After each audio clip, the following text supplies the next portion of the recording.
MIC announce कर सक्रिय राजनीति से बिल्कुल नहांती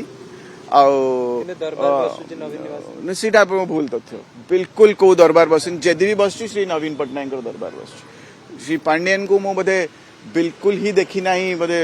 इलेक्शन पर थे भी देखा पारे कि मुझे नवीन निवास थे भी देखनी जदि भी केबे श्री नवीन पट्टनायक को जेहेतु सी बुझंती स्वास्थ्य कथा बुझंती डॉक्टर सब बाहर जो मैंने आसती चेकअप से सब समस्या से देखा देखी करती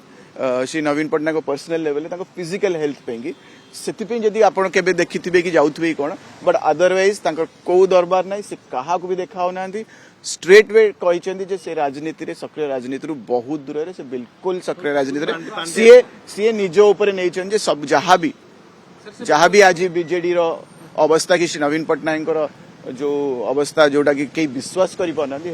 सी भावुन एंटायरली से निजे से दायी बुझुले आगु एबे भी बुझुंट बोली मुझे जानी कि डॉक्टर टीम हेरिका जब आसुले से कंसल्ट करुले जानुले अपडेट्स नौले श्री नवीन पट्टनायक ठीक से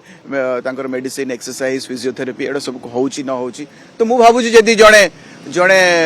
निज गुरु को बापा भाया सेवा करुँच जोटा कि ओडिशा परंपरा अच्छी संस्कार अच्छी जे आम सेवा करवा आम गुरु मान सेवा करा माने स्वास्थ्य कथा बुझा से तो मुझे भावुँ बहुत पुण्यर काम से करुँच से पुण्यर काम।